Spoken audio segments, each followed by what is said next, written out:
Snow had been falling for 6 days without pause, and Mara Voss had stopped counting the hours somewhere around the third night, when the smallest pup, the runt they called Pip, who had no business being alive at all, pressed his whole shivering body against her ribs and finally stopped crying.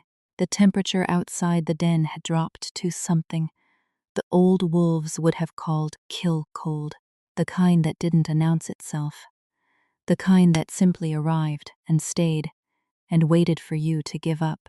Mara had not given up. She had fed the fire with the last of the birch she'd split in October, had melted snow in the iron pot her mother left her, had spooned warm broth past 5 sets of chattering teeth.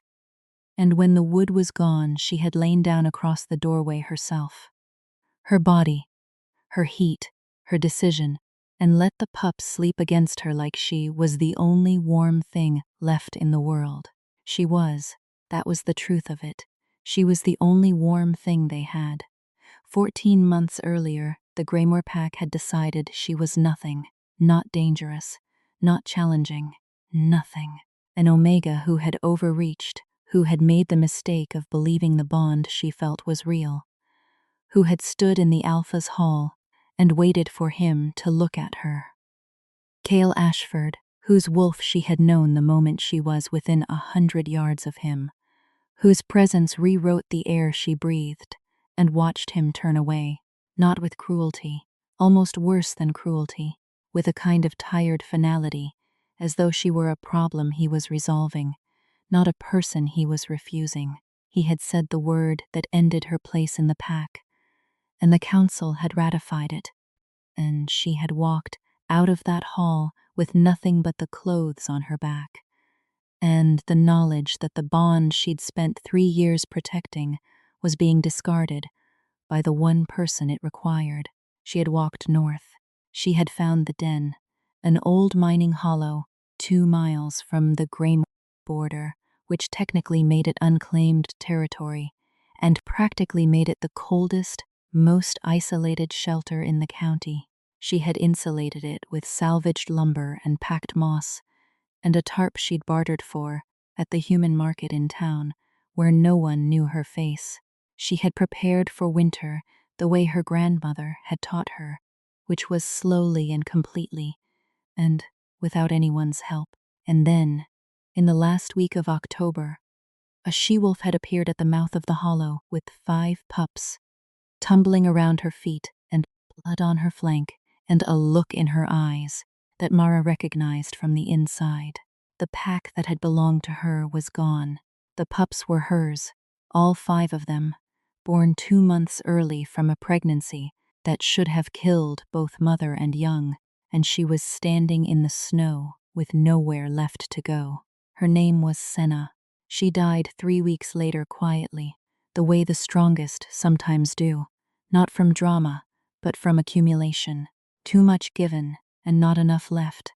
Mara kept the pups. She had not made a plan about it. She had simply looked at 5 small wolves sleeping in a pile against her leg and understood that they were going to live, because she was not going to permit anything else. The bond she'd been exiled for, the connection she'd been told she'd imagined, the wound that had not closed in 14 months. None of it mattered as much as the fact that these pups needed someone to choose them deliberately. She knew what it cost to be unchosen. She would not be the one who did that to something small and helpless and new. The winter did its worst anyway. The first blizzard came in November and stripped the last of the forage and buried the small stockpile of preserved meat she'd built under 2 feet of hardpack. She dug it out with her hands in the dark while the pups slept. The second storm came in December and brought a cold so complete that the fire simply couldn't keep the hollow above freezing, and she'd spent 4 days in shifted form, her wolf body throwing more heat than her human one, lying in the middle of the pups like a living furnace while the world outside turned to glass. January broke something in the routine. Pip, the runt, the one who had never been meant to survive, developed a rattling cough that lasted 11 days. Mara slept sitting up with him on her lap, monitoring the heat of his small body against her palm, adjusting the blankets, adjusting the fire, adjusting her position when his breathing changed. He was not supposed to make it. The odds against had been comprehensive. She simply declined to inform him of that. He survived, all 5 of them survived.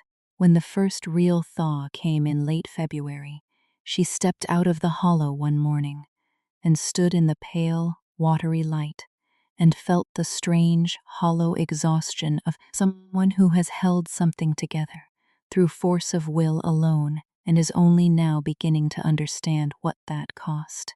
Her clothes were worn through at the elbows. She had lost weight she hadn't had to spare. Her hands were cracked from the cold and the work and the constant fire tending, and the knuckles wouldn't fully unbend anymore. She stood in the light anyway. She had kept 5 pups alive through the worst winter anyone in this part of the mountains had seen in 30 years. She had done it alone, and now, on the first morning, warm enough to melt the ice at the hollow's entrance, she could feel something she hadn't felt since the night she crossed the Greymoor border 14 months ago. The bond was awake, not faint, not distant, awake, pulling through her chest like a hook through water, finding the specific frequency she had spent over a year learning not to listen for. She had not imagined it would feel this sudden, like a door blown open by wind she hadn't seen coming. She pressed her hand flat against her sternum, above her heart, and breathed through the pull until she could think around it. He was close. Cale Ashford, the man who had discarded her bond and exiled her into the coldest winter in 3 decades, was somewhere within a mile of where she stood. She did not run, not anymore. She went back inside to check the fire and to make sure the pups were warm, and to decide, carefully, deliberately, with the full weight of 14 months' survival behind her, exactly how she intended to receive whatever came next. She had been 17 when she first understood what she was to Cale Ashford, and she had not understood it as a gift. Not at first. She had been standing in the Greymoor Common Hall on the night of the autumn gathering, waiting to be assigned her winter duties by the pack coordinator, and he had walked in from the west entrance with snow still on his coat and the particular, self-contained energy of an alpha who has been traveling for days and is tired in a way he would not admit. She had felt it before she saw him, a kind of gravitational pull that reorganized everything she'd thought she knew about how her own body worked. Like her wolf, who had been quiet and unremarkable her entire life, had suddenly lifted her head for the first time and said, "There." She remembered the exact quality of the air in the room, the smell of pine smoke and wet wool, and the communal stew her grandmother's recipe had been the basis for. She remembered the sound of 30 people talking, and how all of it became background when he entered, how her awareness narrowed and sharpened and settled on him with a precision that had nothing to do with intention. He had stopped in the doorway, just for a moment, just long enough that the people nearest him had looked up, confused by the pause, and then he had moved on, found his place at the head table, spoken to the pack coordinator, performed every expected function of the alpha in a room full of his people. But he had glanced back at her once, not a long look, not even a meaningful one from the outside, but she had caught it, and something in her chest had opened like a window. She had told her grandmother that night, her grandmother who had been the closest thing to a pack elder that the Greymoor Omegas had, who had survived 3 alphas and 2 border wars and had opinions about everything, had listened without interrupting and then said, "Don't tell him right away." Mara had asked why. Her grandmother had said, "Because you'll know if he's ready, and if he isn't ready, nothing you say will help." She had waited. She had waited 3 years, 3 years of watching Cale Ashford manage his pack with the careful exhaustion of someone who had inherited more than he'd planned for. The pack had been his father's, and his father had been the kind of leader who ruled through fear, which meant that Cale had spent the first 18 months of his tenure simply trying to get his wolves to trust him. 3 years of being near him in the way that omegas were near alphas in a functioning pack. Quietly essential, noticed only when the essential thing they did was missing. She had run the winter store's coordination. She had mediated 3 disputes between mid-rank wolves who would not have accepted mediation from anyone with more status. She had been good at her work in the specific, unflashy way that people who do not need credit tend to be good at things, and she had let the bond sit between them like a song she was playing, and quietly enough that only she could hear it, waiting for him to turn toward the sound. He had, eventually. That was the part that still lived in her chest like a splinter she couldn't reach. The winter before her exile, he had sought her out. Not formally, nothing that would have set the pack talking, but she had started to find him near the supply rooms when she was working, had started to feel his presence at the edge of pack gatherings in a way that felt deliberate rather than incidental. He had started to speak to her directly rather than through intermediaries. Small things. She had cataloged them all, privately, the way you catalog evidence of something you want to be true but are afraid to believe in. And then, 4 months before the exile, he had done something that she still could not fully explain and had spent a lot of cold, dark nights trying to understand. He had kissed her.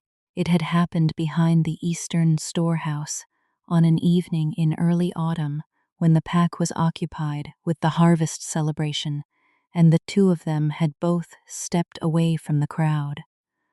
Her because crowds had always been difficult, him for a reason she hadn't had the chance to ask. He had simply appeared beside her in the dark, and they had stood there for a moment, in the sound of music and firelight and 100 wolves celebrating.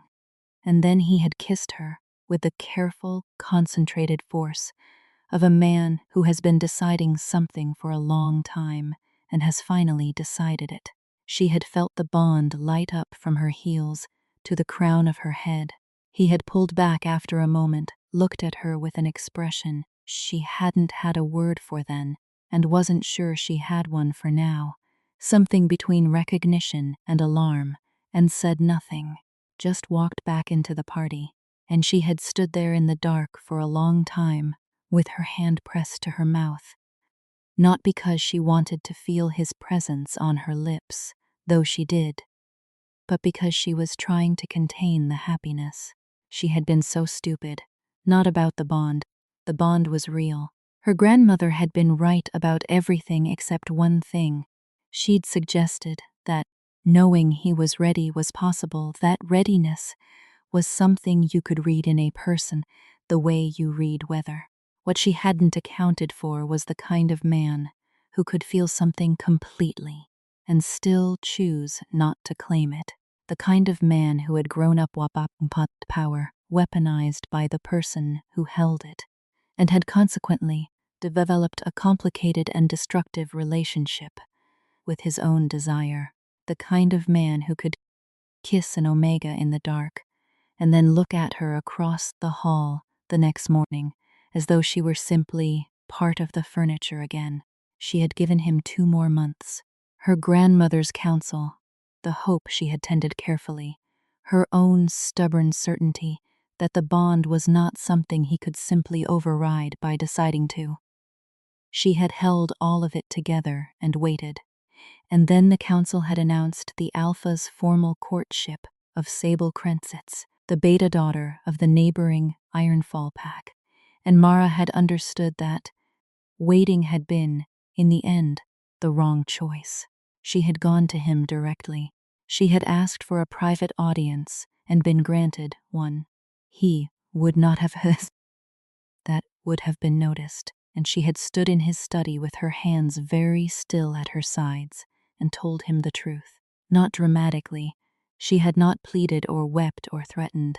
She had simply told him that she believed they were bonded, that she had believed it for 3 years, that the evidence of the kiss in the autumn had felt like confirmation, and that she wanted to know if he intended to do anything about it. He had looked at her for a long time. Then he had said, "You're imagining it," not unkindly.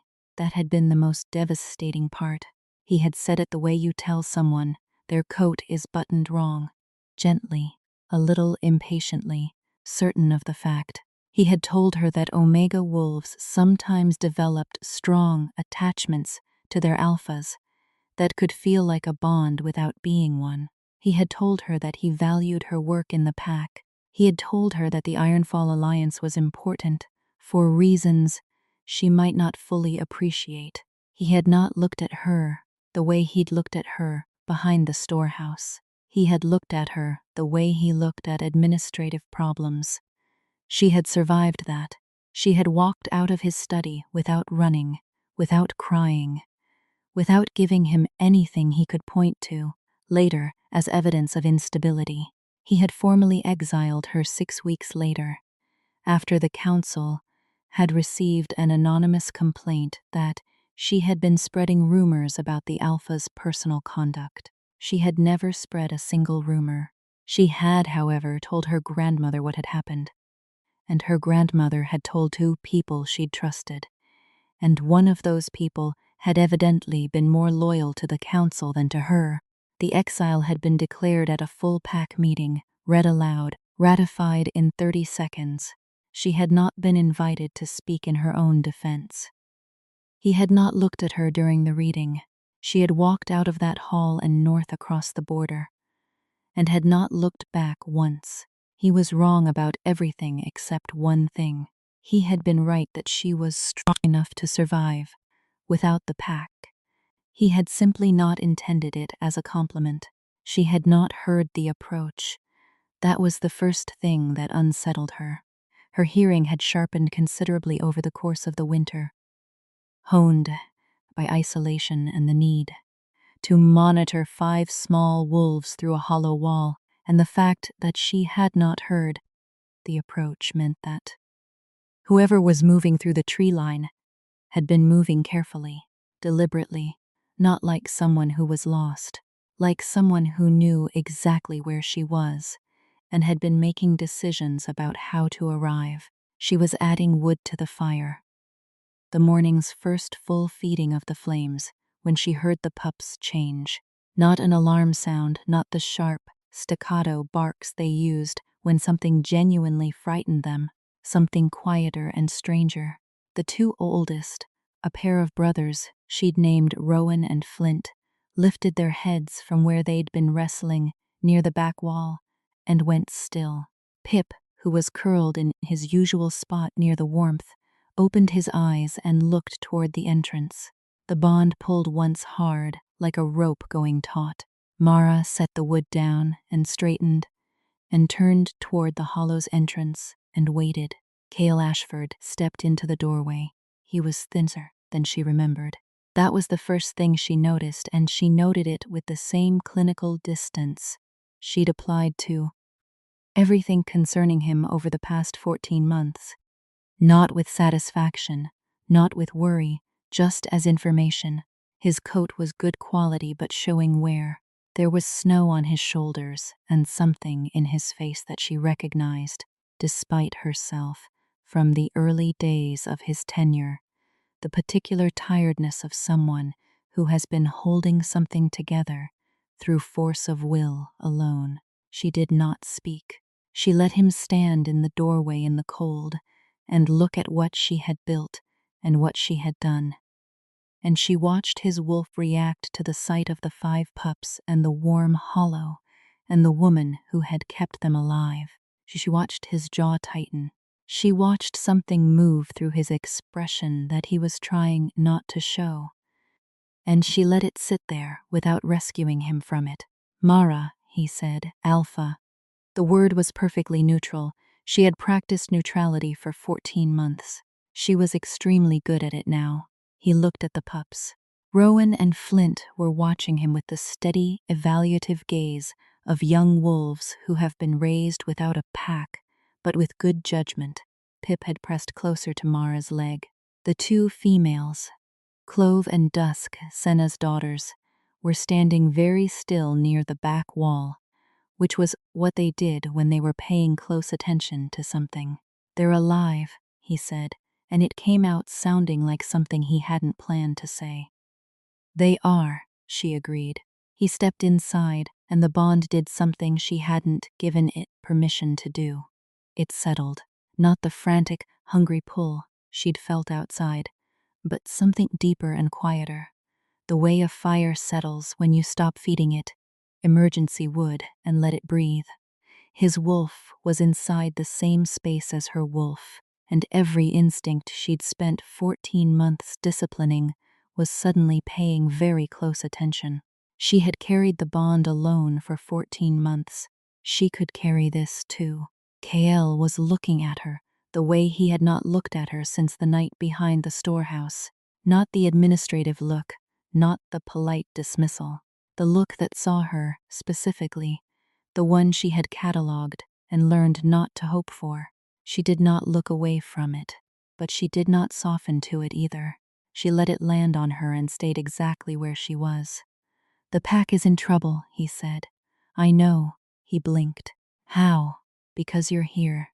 She moved to the pot hung over the fire, added the morning's broth, kept her hands occupied. "You wouldn't have crossed into unclaimed territory in March if something hadn't forced the decision. The Ironfall Alliance fell through, or Sable Krentz refused, or the Council has fractured. One of those." He was quiet for a moment. All three. She didn't react to that. She focused on the broth, on the fire, on the 5 small lives she was responsible for, and let him watch her do the work she had been doing for months, without an audience. "The Council sent me," he said. "I know that too." She turned to look at him then, fully, for the first time since he'd entered. His wolf flinched, or something like flinching, a brief, visible contraction, there and gone. "They wouldn't have let you come alone otherwise. I'm the alpha. I don't need council permission too." "You came as a representative," she said quietly. "Not as yourself. I can tell the difference." He didn't deny it. She counted that. "The Ironfall Alliance dissolved in January," he said, after a pause that cost him something. "Sable Krentz rejected the formal bond," she said. He stopped. It doesn't matter what she said. The pack has been without an allied territory through the worst winter in 30 years. Food stores are critically low. 2 of the younger wolves are sick. The council has been unable to agree on a response strategy. "And so they sent you north," she said, "to find the Omega they exiled." He had the grace not to look away. "Yes, because someone finally told them what I know about emergency winter stores. The cash system my grandmother developed. The one I implemented during my first year coordinating the supply rooms." She watched his face. "They need the knowledge, Kael, not me. The knowledge is what they came for." He was wrong about everything, except one thing, and she was beginning to understand what that one thing was going to be in this conversation. "That's not all," he said. She waited. "The pups." He looked at the 5 of them again, and something in his face had shifted. Not the alpha performing authority. Look. Something underneath it, something she thought might be the man, rather than the position. "They're Sina Varos. The pack knows she left. There's been guilt. Some of the older wolves especially. If the pups were brought back." "No." The word came out before she'd finished the thought, and she let it sit there, clean and complete. He looked at her. "No," she said again, steadily. "The pups stay with me. That is not negotiable. I will discuss the storage knowledge. I will discuss whatever arrangement the council has constructed to justify sending you here. I will not discuss splitting the pups from the only stable home they have known because the pack is having feelings about how they treated Senavaro. She could feel the bond between them, warm and insistent, like a hand against her spine. She did not lean into it. She did not lean away from it. She held herself in perfect stillness and watched him decide how to respond. "I didn't come only for the counsel," he said. It was the quietest thing he'd said since he arrived. She did not help him. She did not soften. She kept her eyes on him and her hands very still. "Mara." He took a step toward her, and the pups shifted and parted around his feet with the instinctive deference of young wolves that surprised her. They hadn't been taught to defer to anyone. She'd been careful about that, but the alpha's energy was something that ran underneath training. Rowan and Flint made way. Clove and Dusk stepped back. Only Pip stayed exactly where he was, pressed against Mara's leg, watching Kale with the steady, unafraid attention of an animal that had been close to death enough times to stop being frightened of things that weren't actually trying to kill him. She related to that deeply. "I need you to understand," he said, and he stopped close enough that she could see the lines around his mouth that hadn't been there 18 months ago. The bond was incandescent at this proximity. She breathed through it. "What I did, the exile, I was told that the complaint was credible. I was told that you had been working to undermine the Ironfall negotiation because of a personal." He stopped again. "Because of my imagined attachment," she said. He flinched. It was small, but she had been watching him for 3 years, and she knew his tells. "It was framed that way. The council framed it that way. And he exhaled. "I believed it because believing it was easier than the alternative. The alternative being that the bond was real." "Yes." She was very quiet for a moment. Outside, the first birds of early spring were beginning to argue in the trees. The fire crackled. Pip pressed more firmly against her leg, and she put her hand on his small head without thinking. "His wolf knew," she said quietly. "Your wolf knew, from the beginning. That's why you kissed me. That's why you kept finding reasons to be where I was. Your wolf knew, and you decided that the council's interpretation was more convenient." She looked at him directly. "You exiled me into the coldest winter in 30 years because it was easier than telling the truth about what you felt." He held her gaze. He did not look away, and she counted that too. "Yes," he said. It was the first honest thing he had ever said to her about it. The first time he had used that specific word and meant it without qualification or administrative distance. She felt it land somewhere deep in her chest, not with satisfaction, but with the particular, complicated grief of something she had been waiting to hear for 14 months, finally arriving too late to be uncomplicated. She did not run. She had not run in 14 months. She was not going to start now. The afternoon light shifted as Mara moved through the hollow, drawing the pups into their midday feeding routine with the practiced efficiency of someone who had performed this task 300 times and had learned to do it one-handed while thinking about something else entirely. She was thinking about 14 months, about the shape of them, about how much the first 3 had felt like dying, and how somewhere around the 4th month, something in her had simply stopped waiting to die and started deciding how to live instead. She had not expected that shift. She had been angry in those first months, not the volcanic, expressive kind of anger, but the low, structural kind that rewrites the foundations of how you move through the world. She had been angry at Kale, specifically and justifiably, but she had also been angry at herself for waiting 3 years on the strength of a feeling when she had always known, underneath the waiting, that he was not yet the person who could meet it. Her grandmother had said, "You'll know when he's ready." What she had not said was, "And if he's not ready, you have to decide whether you're willing to indefinitely for someone else's growth, or whether your own life is worth more than that."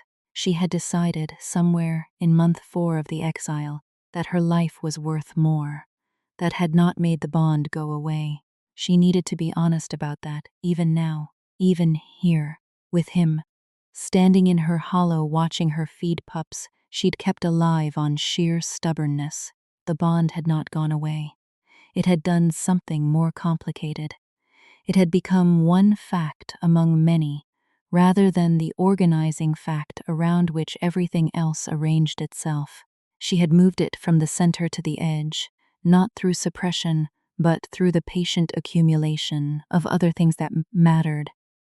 The pups, the hollow, the winter work, the daily insistence on her own survival. The bond was still there. She could feel it now, warm and constant at the base of her sternum, pulling gently toward him. Like a compass needle, she had learned to read. Without always following, Kale was helping her without being asked. That was strange enough that she kept noticing it. He had simply begun doing things, banking the fire with the correct technique, the one she had developed specifically for this hollow's dimensions, which meant he had been watching her longer than he'd let on. He had shifted the firewood stack without being directed, organizing it with the instinctive efficiency of someone who had grown up doing physical pack work before administrative responsibility had insulated him from it. He had not spoken much since the conversation that morning. He was, she thought, giving her space to decide how to proceed, which was a more sophisticated choice than she had expected from him, and which she appreciated without saying so. She appreciated several things about him that she had no intention of saying yet. The pups had accepted him faster than she'd expected, faster than she was entirely comfortable with, though she understood it. He was an alpha, and whatever complicated and destructive things he had done with the human side of that identity, his wolf was what it was. Young wolves oriented to that energy the way plants oriented to light. Rowan and Flint had begun shadow following him around the hollow with the specific exaggerated casualness of adolescent males who want to be near something but don't want to admit it. Clove and Dusk had taken up a position near his feet while he stacked wood, watching him with the serene, assessing attention that characterized both of them. Only Pip had remained with her, which she loved him for, though she would not have demanded it. "Tell me what happened after January," she said, when the pups were fed and settled and the afternoon fire was burning steadily. She sat on the stool near the entrance. He sat on the floor, which was either instinct or calculation, lower than her, less imposing. She wasn't sure which and noted the ambiguity. He told her. It came out over the course of an hour, in the same sparse, direct way he spoke, when he wasn't performing the alpha for an audience. The Ironfall negotiations had been deteriorating since autumn. Sable Krentz had apparently recognized the forced quality of the arrangement almost immediately, and had said so clearly and without diplomatic softening in the first week of January. The council had then attempted to negotiate a different alliance with the Thornridge pack to the south, and had managed that so badly that Thornridge had broken contact entirely. The food stores, which had been adequate at the start of winter, had been depleted faster than projected by two things: the severity of the cold, which had driven more wolves into extended shifted form, and consequently increased caloric needs, and a miscalculation in the preserved meat count that had been, she realized as he described it, a direct consequence of the cash system being administered incorrectly after she left. "My grandmother's system," she said. "The rotation schedule. Did anyone maintain the documentation?" He was quiet for a moment. "No," she breathed out through her nose, slow and even. "She spent 40 years developing that rotation. The documentation was in the supply room storage. Whoever took over my coordination duties had access to it. They found it in December," he said. after we'd already depleted the primary caches. The person who took over your duties had been using a simplified system. She didn't understand the rotation logic. No one explained it to her properly. Because the person who understood it had been exiled. Yes. She let that sit without comment because it didn't need one. She had not built the cash system to be leveraged. She had built it because her grandmother had taught her that pack survival was not an abstraction.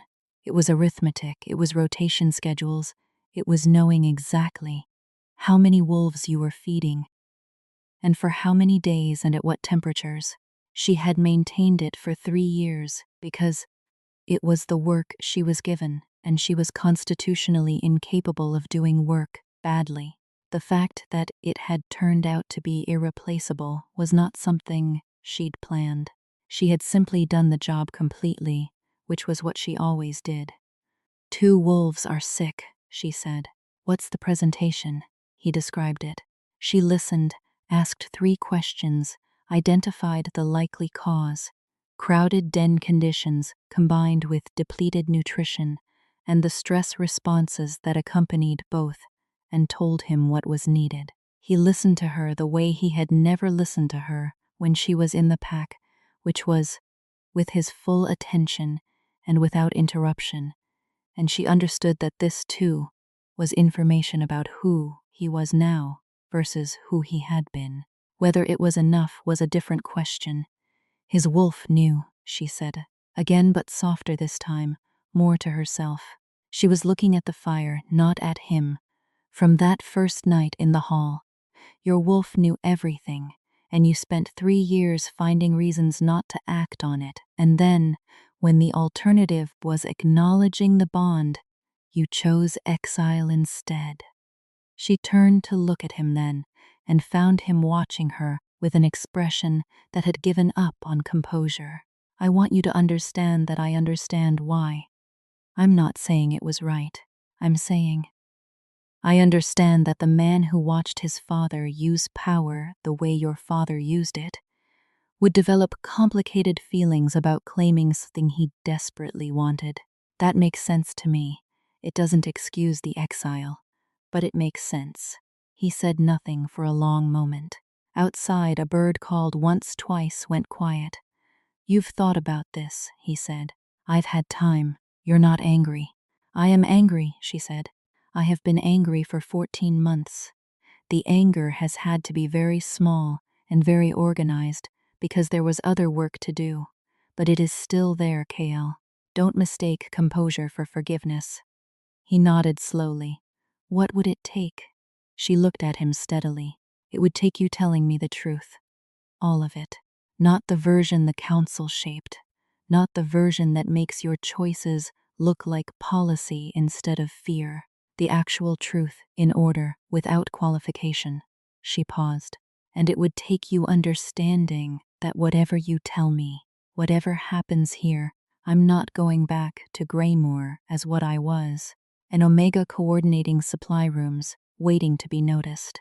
If I go back at all, it's on different terms. What terms? She had thought about this.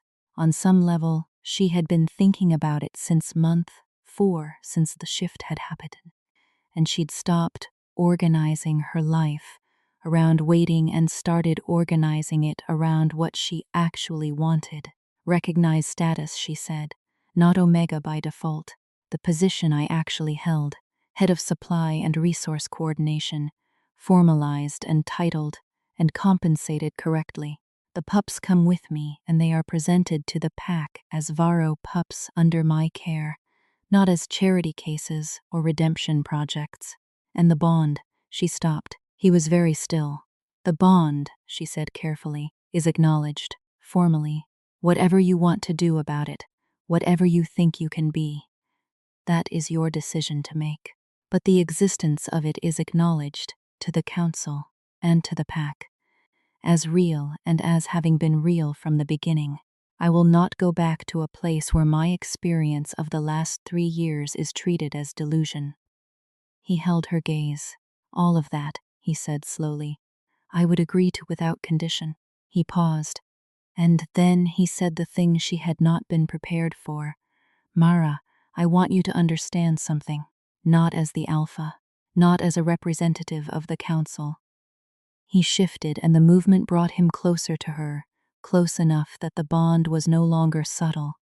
It was a warm, living pressure between them, insistent as a hand pressed flat to her sternum. The day I exiled you was the last day I slept without dreaming about it. Not because I was guilty in some administrative sense, because the moment you left that hall, my wolf has not been still since. 14 months, not for one night. She breathed. The fire shifted. One of the pups made a small sound in sleep and was quiet again. That is the bond, she said. That is what the bond does when you try to override it. No. He held her gaze. And what was in his face now was not the alpha public expression, or the administrative remove, or even the complicated mix of recognition and alarm she remembered from behind the storehouse. It was simpler than all of those. It was exhaustion and truth and the look of a man who has been carrying something at arm's length for too long and has finally stopped, pretending it doesn't weigh anything. I know it is. I knew it 6 weeks after you left, when I understood what I'd done, what I'd discarded, what I'd let the council shape, because it was easier than standing in front of all of them and saying, she is mine, and I am hers, and I have been afraid of that for 3 years. His voice was very quiet. That is the truth, Mara. In order, without qualification. She did not run. She did not reach for him. She held herself very still because this was the moment she understood, the hinge on which everything turned, and she needed to be fully present in it, rather than swept along by the bond's relief at finally being named. You were afraid of the wanting, she said. Yes, because wanting something and not being able to protect it terrified you. Yes, he exhaled. My father. Started again. My father wanted everything, every resource, every alliance, every wolf in the territory who could be useful to him, and he took what he wanted, and it destroyed everything he touched. I watched that for 20 years, and I decided that I would be different, that I would not. He stopped again.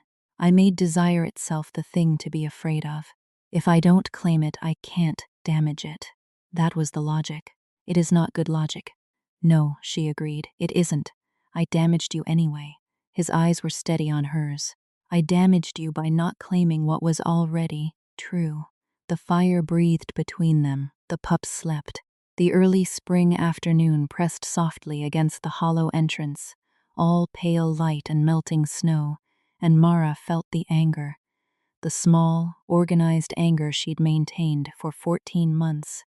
Do something she hadn't been prepared for. It didn't disappear, it reconfigured. It moved from the center of her chest to the edges the way the bond had done, making room for something that was not simple and not uncomplicated, but was real. She stood up from the stool and crossed to where he sat on the floor, and she crouched down in front of him, so they were at eye level, close, closer than she'd been since the storehouse night, close enough that she could see the specific lines of exhaustion around his eyes, and the way his wolf was right there at the surface of him, not contained, not performed, just present. Give me your hand, she said. He extended it without question. She took it in both of hers.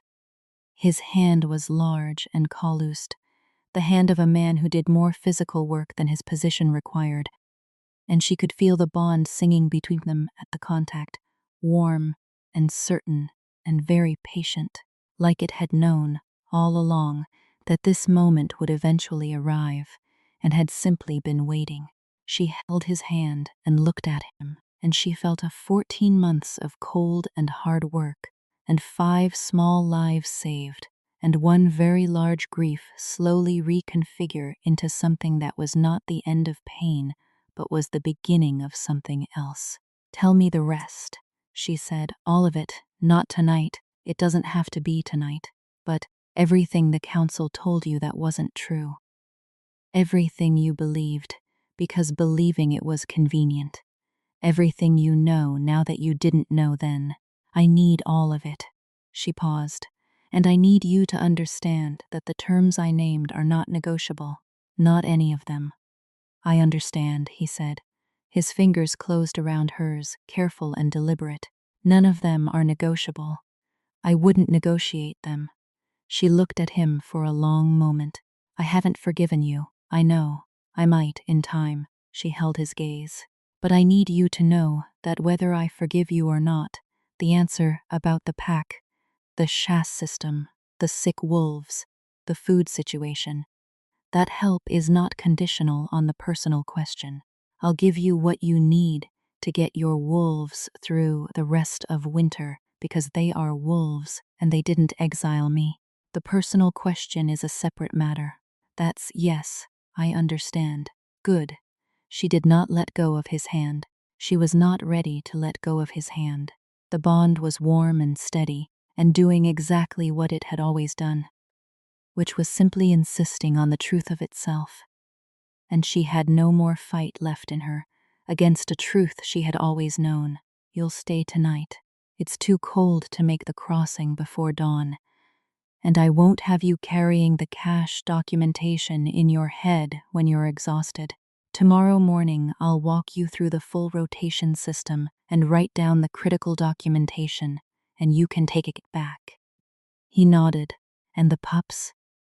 She looked at the 5 sleeping forms, the small heap of them near the warm back wall, Pip with his healed lungs rising and falling in even sleep, Rowan and Flint tangled together the way they'd slept since she'd first found them. We'll talk about what makes sense for them. Not tonight, there's time. She paused. There is time now. The worst is over. He was looking at her with the full, unguarded attention of a man and his wolf both finally facing the same direction, and she felt, for the first time in 14 months, that she did not need to hold herself against anything. The bond is real, she said. It was not a question. She was stating a fact and giving him the chance to state it in return. The bond is real, he said. His voice was low and careful and entirely certain. It was always real. I was the one who wasn't ready. She felt those words move through her, not like absolution, not like a wound closing, but like weather finally breaking after a very long season. Not warmth yet, but the change in pressure that precedes warmth. The unmistakable promise of it. She still held his hand.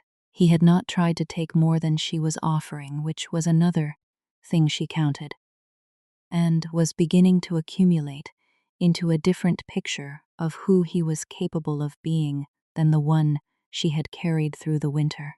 When she looked up at him in the firelight, the amber glow, catching the new lines in his face and the old tiredness behind his eyes, she found that she was not looking at the man who had exiled her. She was not looking at the alpha who had chosen convenience over truth. She was looking at someone who had failed her completely and had spent 14 months paying a price he hadn't been required to name aloud, and had come north in the first thaw, not because the council had sent him, or, not only, but because his wolf had stopped giving him a choice. The bond had been patient. It had been extraordinarily patient. She had spent 14 months being patient herself, in a different key. Perhaps that was the thing about it. The bond didn't require that both people be ready at the same time. It required that both people eventually get there. She thought carefully about what she wanted, not what the bond wanted, not what the pack needed, not what any version of duty or obligation or good sense recommended. What she, Mara Voss, wanted as a woman who had kept 5 pups alive through the worst winter in 30 years and had done it without anyone's help or permission. She wanted her position, her terms, her pups, her Hollow's piece acknowledged rather than erased. She wanted the cash system credited to her grandmother's name. She wanted to walk back into that hall, if she walked back into it, as herself specifically and completely, not as the Omega who had been exiled and taken back, but as the woman who had survived and returned on her own authority. And underneath all of that, in the place she had moved the bond. When it had been too heavy to carry at the center, she wanted what the bond had been insisting on since the night in the common hall, when she was 17 and he walked through the door with snow on his coat, and her wolf lifted her head for the first time in her life. She wanted him, not the alpha who had dismissed her, the man who had just said, "I was the one who wasn't ready," and meant it all the way down. Those were not contradictory things. She had decided, in month 4, when she'd started actually living, rather than just surviving, that wanting him and refusing to center her life around that wanting were both things she could hold at the same time. She had not stopped wanting him. She had stopped letting the wanting be the thing that determined what she did next. What she did next right now was a choice, hers entirely, that was new. She shifted her hand in his so that their fingers were properly laced.